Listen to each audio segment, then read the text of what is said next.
میں آپ سے پیسے کے بارے میں بات کروں گا۔ میں آپ سے پیسے نہیں مانگوں گا، بلکہ میں بتاؤں گا کہ آپ کے پیسے کی سرمایہ کاری کیسے ہو سکتی ہے، اور میں اس سرمایہ کاری کو استعمال کروں گا کہ یہ کس طرح بہت دولت مند ہونے کے لیے کس قدر اہم ہے۔ آپ کو تیار کرنا چاہتا ہوں کیونکہ یہ خبر آپ کو چونکا دے گی۔ جی ہاں، بائبل میں بہت ہی منفرد حوالہ جات یسوع کے متعلق اسے عظیم استاد بتاتے ہیں۔ ایک نوجوان شخص اس سے ملنے آتا ہے جو بہت ہی دولت مند ہے، اور وہ پوچھتا ہے کہ وہ کیا کرے کہ وہ کامل اور راست باز ہو جائے۔ اور متی کی انجیل کے 19ویں باب میں یسوع نے مڑ کر ایک نوجوان دولت مند شخص سے کہا، اگر تو واقعی کامل ہونا یا مکمل ہونا چاہتا ہے، غور کریں کہ یسوع کیا کہنے والا ہے اس لمحے۔ میں یہ تو نہیں جانتا کہ سوال کا کیا جواب ہوگا، لیکن اس نوجوان دولت مند کے لیے چونکا دینے والا تھا۔ اس نے کہا، اگر تو کامل یا مکمل ہونا چاہتا ہے تو جو کچھ تیرے پاس ہے اسے بیچ دے اور غریبوں کو دے دے۔ جو کچھ تیرے پاس ہے اسے بیچ دے، اپنی ساری جائیداد اور دولت لے کر غریبوں کو دے دوں؟ او میرے خدایا! لیکن یسوع مسیح اس سے آگے کچھ کہہ رہا ہے کہ اس کا نتیجہ کچھ چونکا دینے والا ہوگا، اور آپ کو کچھ ملے گا، کچھ ملے گا۔ آپ کو خزانہ ملے گا آسمان پر۔ او ہو! آپ نے دیکھا کہ یسوع بنیادی طور پر یہاں کہہ رہا ہے کہ زمین پر آپ کے پاس خزانہ ہو سکتا ہے، اور یہ میرا کچھ خزانہ ہے۔ میں یہاں ایک کاروباری دورے پر ہوں اور میرے پاس کچھ اضافی رقم ہے۔ لہٰذا یسوع کہہ رہا ہے کہ اگر آپ اپنے پیسے غریبوں کو دے دیتے ہیں، ٹھیک ہے، یہ $40 ہے، میں کسی غریب کو دے دیتا ہوں، اور یسوع کہتا ہے ایسا کرنے سے مجھے آسمان پر خزانہ ملے گا زمانہ مستقبل میں۔ اس کا طریقہ کار کیا ہے آسمان پر خزانہ لینے کا؟ آپ کو اسے زمین پر دینا ہوگا۔ یہ مشکل ہے، آپ اسے دونوں جگہ پر نہیں رکھ سکتے۔ جو خزانہ زمین پر ہے یہ آپ کا ہے، اور یسوع کہہ رہا ہے میں آپ کو کچھ مشورہ دینا چاہتا ہوں، کیونکہ آسمان کا خزانہ زمین پر موجود آپ کے خزانے سے کہیں زیادہ قیمتی ہے۔ کیونکہ بہت سے لوگ سوچتے ہیں کہ آسمان پر کسی طرح کی معیشت نہیں ہوگی، اور ہم وہاں بیٹھے محض بربت بجاتے رہیں گے اور گیت گاتے رہیں گے۔ مجھے یاد ہے ایک دفعہ میں نے ایک پاسٹر سے پوچھا، پاسٹر جب آپ وہ 673 گیت جو آپ کو یاد ہیں گا چکے ہوں گے تو کیا کریں گے؟ اس نے کہا ہم 674واں گیت گائیں گے۔ میں نے پوچھا کہ آپ آسمان پر یہی کریں گے؟ آپ نے یہ خیال کہاں سے لیا کہ ہم آسمان پر صرف یہی کریں گے؟ کیونکہ بائبل ہمیں یہ کہیں نہیں سکھاتی۔ اور اگر آپ یہ سمجھتے ہیں کہ آسمان میں کوئی معیشت نہیں، تو پھر یسوع نے زمین پر لوگوں کو کیوں بتایا کہ آسمان پر اپنے لیے خزانہ جمع کرو؟ اگر آپ کو اس کی ضرورت نہیں ہے تو یہ واقعی حیران کرنے والے الفاظ ہیں، اور انہوں نے اس نوجوان کو بھی چونکا دیا جسے یسوع کہہ رہا تھا کہ تمہیں آسمان پر خزانہ مل سکتا ہے، لیکن اس کے لیے تمہیں زمین پر کا خزانہ دینا ہوگا۔ اور جس لمحے آپ دے دیتے ہیں اس چیز کے لیے جسے یسوع کرنا چاہتا ہے، اس وقت یہ منتقل ہو جاتا ہے۔ یہ آپ کے اکاؤنٹ میں جمع ہو جاتا ہے۔ آپ کے پاس خزانہ ہوگا آسمان پر۔ خیر، اس نوجوان دولت مند کے لیے یہ ایک عجیب اور انوکھا آئیڈیا تھا، اور وہ یہ توقع نہیں کر رہا تھا، اور نہ صرف وہ یہ توقع نہیں کر رہا تھا بلکہ رسول اور شاگرد بھی جو سن رہے تھے، کیا آسمان پر خزانہ ہو سکتا ہے؟ مجھے یقین ہے وہ ایک دوسرے سے اس امکان کے بارے میں بحث و مباحثہ کر رہے ہوں گے، اور آخرکار آپ جانتے ہیں بہادر پطرس میرا خیال ہے کہ یہ بات اس کے ذہن پر سوار تھی ایک خبر کی طرح، اور یسوع نے کہا اسی باب میں اس سارے تجربے میں سے گزرنے کے بعد، متی 19ویں باب کی 27ویں آیت میں ہم دیکھتے ہیں کہ پطرس نے جواب دیا اور یسوع سے کہا، اے یسوع، دیکھ ہم سب کچھ چھوڑ کر تیرے پیچھے ہو لیے ہیں۔ جیسا کہ تو نے اس نوجوان دولت مند سے کہا تھا کہ وہ کرے، اس نے تو نہیں کیا، لیکن ہم نے یہ کیا ہے۔ کیسا خود غرضانہ سوال ہے، ہمیں کیا ملے گا؟ کیا واقعی یہ ایک خود غرضانہ سوال ہے؟ کیونکہ یسوع نے ابھی کہا کہ اگر تم اپنی دولت زمین پر دے دو گے تو تمہیں آسمان پر دولت ملے گی۔ کیا یہ خود غرضانہ سوال تھا؟ چلیں سوچ لیتے ہیں کہ آپ کو سمجھ آ گئی ہے کہ آسمان کی دولت زمین کی دولت سے زیادہ قیمتی ہے، کیونکہ تب ہی یسوع اس کے بارے میں بات کر رہا ہے۔ وہ چاہتا ہے کہ آپ اس جگہ دولت جمع کریں جہاں اس کی واقعی ہمیشہ کے لیے اہمیت ہے۔ اسی لیے پطرس اس کے بارے میں سنتا ہے اور یہ سوال پوچھتا ہے۔ تو کیا یہ خود غرضانہ سوال ہے؟ یہ ہرگز نہیں ہو سکتا۔ کیوں نہیں؟ کیا آپ کو یاد نہیں کہ یسوع نے کیا کہا کہ آسمان پر دولت منتقل کرنے کا طریقہ یہ ہے کہ آپ ایک بے لوث کام کریں، یعنی اپنی دولت لیں جو آپ کی ہے۔ شاید کوئی غریب ہو جسے ضرورت ہو، آپ کی کلیسیا یا کوئی ضرورت مند شخص یا کوئی مسیحی ادارہ۔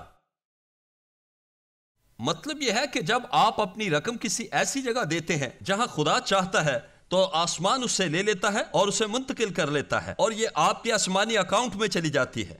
لیکن یہ ایک بے لوث عمل ہے۔ خدا خود غرضانہ اعمال کا اجر نہیں دیتا، وہ بے لوث اعمال کا اجر دیتا ہے۔ آپ نے دیکھا ہمیں کتنی بڑی غلط فہمی ہے۔ ہم سمجھتے ہیں کہ ہم اپنے مستقبل کے لیے تیاری کر رہے ہیں اور کام خود غرضی سے کرتے ہیں۔ ہم گڑبڑ کر دیتے ہیں خود غرضی کو شخصی دلچسپی کے ساتھ۔ شخصی دلچسپی سے مراد آپ اپنا مفاد چاہتے ہیں۔ یہ نہیں کہ آپ کسی اور کے ساتھ خود غرضی کر رہے ہیں، بلکہ آپ اپنے بارے میں دلچسپی رکھتے ہیں، کیونکہ اگر آپ نے ابدی مستقبل کے لیے تیاری نہیں کی جیسے یسوع نے بتایا تو کوئی اور آپ کے لیے نہیں کر سکتا۔ اور اگر آپ کو اپنی ابدیت کی تیاری میں شخصی دلچسپی نہیں ہے تو آپ ایک بھیانک ابدی غلطی کر رہے ہیں، کیونکہ جیسا کہ یسوع نے کہا آسمان میں داخل ہونے کا واحد راستہ یہ ہے کہ آپ کے گناہ معاف ہوں، اور یسوع کی موت اور اس کا جی اٹھنا ہی آپ کی ابدی منزل کا تعین کرتا ہے، جنت یا جہنم۔ لیکن اس کے بعد آپ کو یاد ہوگا کہ ہم نے ثابت کیا تھا کہ ہر ایک کے لیے دو طرح کی عدالتیں ہیں۔ ایک وہ عدالت جو موت پر ہوگی، جو آپ کی ابدی منزل کا تعین کرے گی، اور دوسری عدالت معاوضے کی عدالت ہوگی۔ آپ کو کس چیز کا اجر ملے گا؟ کن کاموں کا آپ کو اجر ملے گا جو آپ نے کیے ہیں؟ اور اجر آپ کو آسمان میں ملے گا، یا یہ کہ سزا کا درجہ کون سا ہوگا اگر آپ جہنم میں ہیں؟ اور یہ بڑے سفید تخت کی عدالت ہے۔ لہٰذا اس صورتحال میں پطرس درست سوال پوچھ رہا ہے، اسے یہ سوال پوچھنے کا حق ہے۔ آپ سی ایس لوئس سے واقف ہیں، جو ایک مشہور مسیح مصنف ہے۔ اس نے کہا مسیحیوں کے ساتھ مسئلہ یہ نہیں کہ وہ بہت کچھ چاہتے ہیں، بلکہ وہ صحیح جگہ پر کافی کچھ نہیں چاہتے۔ کہ یسوع ہم سے کہہ سکے تم جانتے ہو کہ ہمیں کیا ملے گا، اور پطرس یہ پوچھ سکے کہ ہمیں کیا ملے گا، وہ پطرس کی سرزنش نہیں کرتا، وہ اس کا جواب دیتا ہے، اور پھر وہ اس کا جواب دیتا ہے۔ میں چاہتا ہوں کہ آپ ذرا اس پر گہرے طور سے غور کریں کہ اس کا کیا مطلب ہے، کیونکہ میں اس کے بارے میں اگلے پروگرام میں بات کروں گا، لیکن میں چاہتا ہوں کہ آپ اپنے ذہن میں رکھیں اور سوچیں کہ ہمیں کیا ملے گا۔ اور میں ایک حوالے کے ساتھ آپ سے بات کروں گا جو متی کی انجیل کے 6 باب میں ہے، اور لوگ کچھ وجوہات کی بنا پر یسوع کے الفاظ کا مطلب وہ نہیں لیتے۔ حقیقت میں جیسا اس نے کہا ہے، وہ الفاظ کے گہرے مطلب نکالتے اور روحانی مطلب بھی غلط نکالتے جو کچھ نہیں کہا گیا۔ اور متی 6 باب، متی 7 باب اور اس کی 21ویں آیت، معاف کیجیے گا، متی 6 باب۔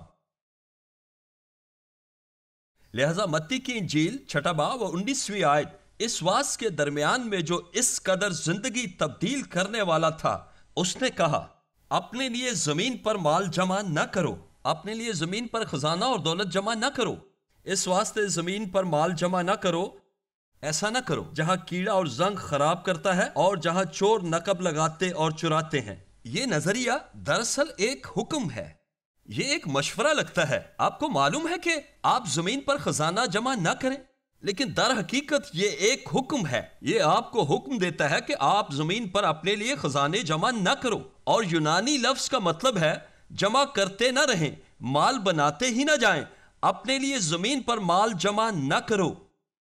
پھر وہ اگلی آیت میں کہتا ہے، یعنی متی 6 باب اور 20ویں آیت میں، بلکہ اس کے بجائے میں تمہیں حکم دیتا ہوں کہ اپنے لیے غور کریں۔ لفظ اپنے لیے یہ آپ کی نجی ملکیت ہے،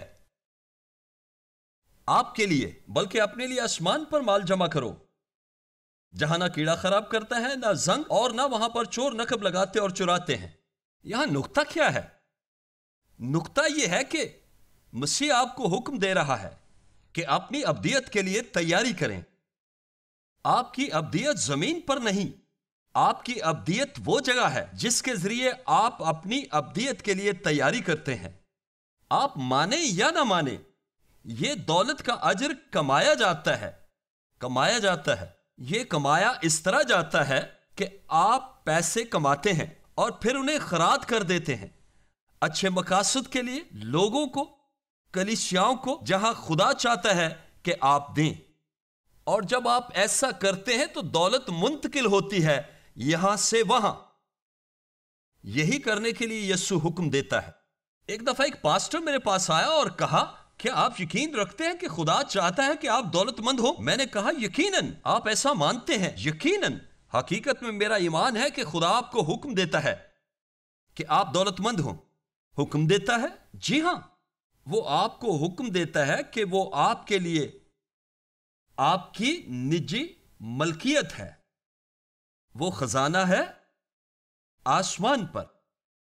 جیسے یسوع نے لوکا کی انجیل میں نوجوان سے کہا جس نے پوچھا کہ میں کیا کروں، اس نے کہا، جو کچھ ہے اسے بیچ دے، یعنی جتنا تو چاہے اتنا دے ڈال، اور تیرے پاس دولت کی تھیلیاں ہوں گی، خزانے سے بھری ہوئی، لیکن آسمان پر۔ اور اس کا مطلب سچ مچ کی دولت ہے، کیونکہ جو الفاظ زمین پر مال جمع نہ کرنے کے لیے استعمال ہوئے ہیں، وہی الفاظ آسمان پر مال کے لیے استعمال ہوئے ہیں۔ اس کا مطلب آسمان پر سچ مچ خزانہ ہوگا۔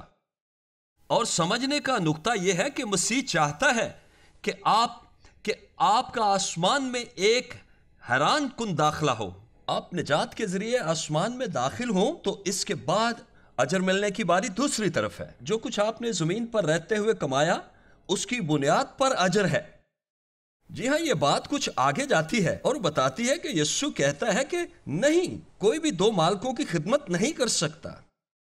ایک ہی وقت میں یا تو ایک کو دوسرے مالک پر ترجیح دے گا، اور یسوع نے کہا کہ آپ یا تو ایک سے نفرت کریں گے اور دوسرے سے محبت، یا ایک کے وفادار رہیں گے اور دوسرے کو کم تر سمجھیں گے۔ اور پھر یسوع نے ایک خوبصورت خیال پیش کیا، وہ کہتا ہے کہ آپ خدا اور دولت دونوں کی خدمت نہیں کر سکتے۔ اس کا کیا مطلب ہے کہ آپ خدا اور دولت کی خدمت نہیں کر سکتے؟ دولت دولت آپ سے چاہتی ہے کہ آپ اسے پکڑے رہیں، دولت چاہتی ہے کہ آپ اسے اپنے لیے خرچ کرتے رہیں زمین پر، اور خدا چاہتا ہے کہ آپ اسے دے دیں جتنا آپ دینا چاہتے ہیں۔ اس لیے آپ خدا اور دولت دونوں کی ایک ہی وقت میں خدمت نہیں کر سکتے، یہ ناممکن ہے۔ دولت چاہتی ہے کہ اسے آپ اپنے پاس رکھیں، اور خدا چاہتا ہے کہ آپ اسے دینے پر غور کریں جتنا آپ دینا چاہیں۔ یہ آپ کا انتخاب ہے، لیکن آپ دونوں کام نہیں کر سکتے۔ آپ اسے رکھ اور دے نہیں سکتے آپ کو اسے دینا ہوگا، اور جب آپ اسے دے دیتے ہیں تب ہی یہ دوسری طرف منتقل ہوتی ہے۔ لہذا آپ اس بارے میں سوچیں، یہ ایک بڑا گہرا خیال ہے جو یسوع سمجھا رہا ہے۔ وہ کہہ رہا ہے کہ آپ کو اپنی ابدیت کی تیاری کرنی ہوگی۔ آسمان میں خالی ہاتھ داخل نہ ہو۔ آسمان ایک کمال کی جگہ ہے، ظاہر ہے کہ یسوع وہاں پر ہے، اور فدیہ دیے گئے ایماندار بھی، لیکن آپ کا آسمان میں کثرت کا داخلہ ہونا چاہیے، اور صرف آپ ہی ہیں جو اپنے لیے یہ کر سکتے ہیں۔ پہلے تیموتھیوس کے 6 باب میں اس بارے میں بات ہوئی ہے، اور پولس ایک پاسٹر کو لکھتے ہوئے بتاتا ہے کہ کیا کرنا ہے۔ اسے پرمدد حوصلہ افزائی دیتے ہوئے وہ یہ حکم دیتا ہے نوجوان پاسٹر تیموتھیوس کو۔ وہ کہتا ہے کہ موجودہ جہان کے دولت مندوں کو حکم دے، آپ دولت مند ہیں، میں دولت مند ہوں، اور اگر آپ بے حد غریب نہ ہوں تو آپ کے پاس کافی پیسہ ہوگا۔ زیادہ تر ہمارے پاس ہوتا ہے، ہمارے پاس کاریں ہیں، ٹیلی فون ہے، کھانے کو ہے، تو اس عبارت کے لحاظ سے ہم دولت مند ہیں۔ اس جہاں کے دولت مندوں کو کہہ کہ مغرور نہ ہو اور نہ اپنی ناپائیدار دولت پر بھروسہ کریں بلکہ زندہ خدا پر بھروسہ کریں جو ہمیں تمام چیزیں لطف اٹھانے کے لیے افراد سے دیتا ہے۔ خدا ہمیں لطف اٹھانے کے لیے دیتا ہے۔ پھر وہ یہ کہتا ہے کہ انہیں کہہ کہ بھلائی کریں، انہیں کہو کہ اچھے کاموں میں دولت مند ہوں، انہیں کہو کہ دینے کے لیے تیار ہوں، سخاوت کو راضی ہوں۔ اور پھر وہ وجہ بتاتا ہے، اور وجہ جو ہے اسے بہت سے لوگ نہیں سمجھتے۔ وہ کہتا ہے سخاوت کے لیے رضامند ہوں، آئندہ کے لیے اپنے لیے ایک اچھی بنیاد قائم کر رکھیں، اپنے لیے آئندہ کے لیے جمع کریں۔ ایک اچھی بنیاد کے لیے کس لیے؟ ایک منٹ رکیں، لیکن مجھے اچھے کاموں میں دولت مند ہونا ہے، مجھے دینے کو تیار رہنا ہے، مجھے سخاوت کرنا ہے۔ کیوں؟ مجھے دوسروں کو دینا ہے تاکہ میں آئندہ کے لیے جمع کر سکوں۔ یہاں قائم کر رکھنے کے لیے وہی یونانی لفظ استعمال ہوا ہے جو متی میں استعمال ہوا ہے کہ اپنے لیے خزانہ جمع کرو، جمع کرتے جاؤ تاکہ آئندہ کے لیے اپنے لیے کچھ جمع کر سکو۔ کچھ آپ ذخیرہ کر رہے ہیں، آپ کچھ اکٹھا کر رہے ہیں، آپ اپنے لیے ایک اچھی بنیاد قائم کر رہے ہیں۔ ایک اچھی بنیاد کس لیے؟ اگلے کچھ الفاظ آئندہ جہان کے لیے، اگلے جہان کے لیے۔ کیا آپ سمجھتے ہیں بائبل آپ کو کیا سکھا رہی ہے؟ کہ آپ کو آنے والے جہان میں اپنے لیے ایک اچھی بنیاد قائم کرنے کے لیے کچھ قدم اٹھانے ہیں، اس جہان کے لیے نہیں، اگلے جہان کے لیے۔ اور پھر ذرا عملی طور پر سوچیں اور اسے سادہ بنائیں۔ اگر آج آپ مر جاتے ہیں تو آپ اگلے جہان میں ہیں، یسوع کی دوسری آمد کے بعد۔ لہذا ذمہ داری کو منسلک کرنے کا یہ اصول کہ میں اور آپ نہ صرف اپنے ابدی مستقبل کے بارے میں سوچیں بلکہ اس کی تیاری کے لیے کچھ کریں بھی، ایک اچھی بنیاد قائم کریں۔ اور یسوع مسیح یہاں کیا تعلیم دیتا ہے؟ کہ میں تمہیں حکم دیتا ہوں کہ اپنے لیے دولت جمع کرو، کیونکہ یہ ابدیت کے لیے عظیم ترین اجر میں سے ایک ہے۔ اور دوسری طرف دولت جمع کرنے کا طریقہ یہ ہے کہ اسے دے دیا جائے، جسے خدا منتقل کرنا کہتا ہے۔ اور اسی لیے آپ دونوں طرح کی دولت نہیں رکھ سکتے، آپ اسے رکھ اور منتقل نہیں کر سکتے، آپ کو اسے دینا ہوگا، اور اس طرح آپ خدا کے حساب میں دولت مند ہیں۔ او میرے خدایا، یسوع ایک اور تمثیل بتاتا ہے جس میں وہ اس سارے ذہنی نظریے کے بارے میں بتاتا ہے کہ کیا کرنا چاہیے۔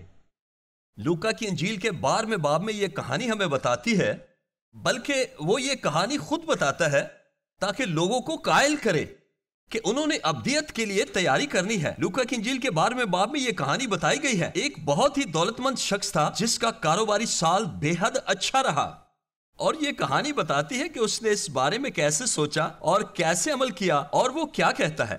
یسوع یہاں کہتا ہے کہ کسی دولت مند کی زمین میں بڑی فصل ہوئی، یعنی بہت پیسہ اور زرعی بہتات۔ وہ اپنے دل میں سوچ کر کہنے لگا کہ میں کیا کروں، کیونکہ میرے ہاں جگہ نہیں جہاں اپنی پیداوار بھر رکھوں۔ مطلب کوٹھیاں چھوٹی ہے اور فصل زیادہ ہے۔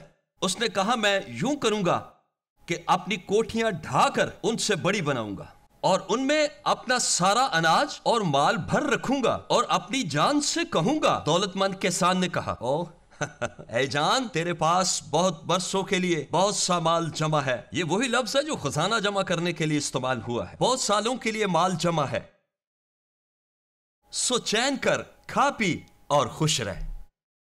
وہ یہ تو امریکی خواب لگتا ہے، لیکن خدا مداخلت کرتا ہے اور بائبل کے سخت ترین الفاظ میں سے کچھ کہتا ہے۔ اگلی آیت میں مگر خدا نے اس آدمی سے کہا اے نادان، اے نادان، کیا کاروبار میں منافع کمانا، اچھی فصل اگانا اور اسے جمع کرنا اور پھر کام سے ریٹائر ہونا یہ بے وقوفی ہے؟ اس میں کیا برائی ہے؟ اے نادان، اسی رات تیری جان تجھ سے طلب کر لی جائے گی۔ تو آج رات مر جائے گا. بس خدا ابھی بھی اس سے براہ راست مخاطب ہے. بس جو کچھ تو نے تیار کیا ہے وہ کس کا ہوگا؟ لہذا ساری سوچ اپنے لیے چیزیں تیار کرنے پر ہے. اور خدا اس سے نادان کہتا ہے کیونکہ جب وہ مرے گا تو یہ چیزیں اس کے ساتھ نہیں آئیں گی. تو پھر یہ چیزیں کس کی ہوں گی؟ کیونکہ اس کی تو نہیں ہوں گی. لیکن خدا بات جاری رکھتا ہے اور کہتا ہے ایسا ہی وہ شخص ہے جو اپنے لیے دولت مند شخص کی طرح خزانہ جمع کرتا ہے اور خدا کے نزدیک دولت مند نہیں. خدا اس سے کہہ رہا ہے کہ آپ یہ سب چیزیں رکھ سکتے تھے. آپ کو چھوڑنے کی ضرورت نہیں تھی. آپ انہیں دوسروں کو دے سکتے تھے. آپ کی مرضی ہے، جتنا چاہیں دے سکتے ہیں. اور اگر آپ ایسا کرتے ہیں تو آپ خدا کے نزدیک دولت مند ہیں اور اپنی دولت خدا کی طرف منتقل کر رہے ہیں. آپ تیاری کر سکتے تھے. آپ نادان ہیں کیونکہ آپ نے زمین پر جمع کیا. آپ نہیں سمجھتے کہ اصل معیشت آسمان میں ہے. اے میرے مہربان خدا. تو پھر یہ سب کچھ کیسے ممکن ہوگا؟ آپ کو یاد ہے متی کی انجیل کا 16واں باب؟ میں نے آپ کے لیے ایک دفعہ پڑھا تھا لیکن میں چاہتا ہوں کہ آپ اسے دوبارہ پڑھیں. 27ویں آیت بڑی گہری آیت ہے. یسوع کہہ رہا ہے ابن آدم آئے گا اپنی آمد ثانی میں اپنے باپ کے جلال میں فرشتوں کے ساتھ. اس وقت ہر ایک کو اس کے کاموں کے مطابق بدلہ دے گا. تو یہ وہی یونانی لفظ ہے جس کے بارے میں ہم بات کر رہے تھے. ایپوڈیڈومائی یعنی واپس دینا کسی چیز کے مطابق. اس کا مطلب کسی معیار کے تناسب سے. وہ ہمیں ہمارے کاموں کے معیار اور تعداد کے تناسب سے اجر دے گا. وہ کام جو ہم نے اس کے لیے کیے ہیں. اور ایک کام جو خدا چاہتا ہے کہ ہم کریں وہ ہمارے مال کی قربانی ہے دوسروں کو دینے سے. اور آپ کو یاد ہے پولس اپنے کچھ بہترین دوستوں کو لکھتے ہوئے انہیں کہہ رہا ہے کہ یہ حقیقت کہ انہوں نے اس کے لیے مالی تحفہ بھیجا ہے کیونکہ وہ اپنے ایک مشنری سفر پر جا رہا تھا. اور وہ کہتا ہے کہ تم جانتے ہو کہ مجھے پیسے کی ضرورت نہیں لیکن میری یہ خواہش ہے، میں چاہتا ہوں کہ یہ تمہارے حساب میں جمع ہو جائے. آپ جانتے ہیں کہ وہ کیا کہہ رہا ہے؟ میں حوصلہ افزائی کروں گا کہ آپ دیں. اس لیے نہیں کہ مجھے پیسے چاہیے، اس لیے کہ جب آپ دیتے ہیں تو یہ آپ کے اکاؤنٹ میں جاتا ہے. اور کیونکہ میں آپ سے محبت کرتا ہوں تو میں چاہتا ہوں کہ آپ کا اکاؤنٹ بڑا ہو. بڑا اکاؤنٹ بننے کا واحد طریقہ جو آپ کرتے ہیں اس پر منحصر ہے. لہذا جب نوجوان دولت مند وہاں تھا اور پترس نے سنا کہ یسوع نے کیا کہا اور شاگردوں نے وہ سوال پوچھا تو سنے یسوع نے کیا جواب دیا. جس کسی نے بھی گھروں یا جائیداد، ملکیت، بھائیوں یا بہنوں یا باپ یا ماں یا بیوی یا بچوں یا کھیتوں کو یا عمارتوں کو یا کاروبار کو میرے نام کی خاطر چھوڑ دیا ہے میرے لیے یا قربان کر دیا ہے میرے لیے، اس کو 100 گنا ملے گا. آپ جانتے ہیں 100 گنا کتنا ہوتا ہے؟ 100 گنا 10,000% ہے. لہذا خدا کہہ رہا ہے جب آپ دوسروں کو دیتے ہیں، اپنی کلیسیا وغیرہ کو دیتے ہیں اپنی رقم، وہ رقم جو آپ کے آسمانی اکاؤنٹ میں منتقل ہوتی ہے، اور میں اس رقم پر 10,000% بڑھاؤں گا. لیکن اگر آپ امیر نہیں ہیں تو کیا ہوگا؟ چلیں فرض کرتے ہیں کہ آپ غریب ہیں. آپ دیکھتے ہیں کہ امیر زیادہ دے رہے ہیں اور آپ اس طرح نہیں دے رہے. لیکن یاد رکھیں خدا کس طرح دولت کی پیمائش کرتا ہے. یاد ہے کہ یسوع نے اس غریب بیوہ کے بارے میں کیا کہا جس نے چند دمڑیاں ڈالی تھیں اور امیر لوگ بہت پیسے ڈال رہے تھے. یسوع نے کیا کہا؟ اس نے کہا اس کی طرف دیکھو، اس نے مجموعی طور پر ان سب سے زیادہ دیا ہے. اگرچہ رقم ان سے زیادہ نہیں تھی لیکن جو کچھ اس کے پاس تھا اس نے 100% دیا، سب دے دیا۔ یہ دلچسپ ہے کہ یسوع نے اسے روکا بھی نہیں کہ وہ ایسا نہ کرے، نہیں، کیونکہ یسوع جانتا تھا کہ دوسری طرف کیا ہے، کیونکہ اس عورت نے اپنا سب کچھ دے دیا تھا۔ میں آپ کی حوصلہ افزائی کروں گا کہ اپنے ابدی مستقبل کی تیاری کریں، آسمان پر خزانہ جمع کریں جیسے یسوع نے آپ کو حکم دیا ہے، تاکہ آپ بڑی عزت کے ساتھ جنت میں داخل ہوں۔ وہاں ملاقات ہوگی۔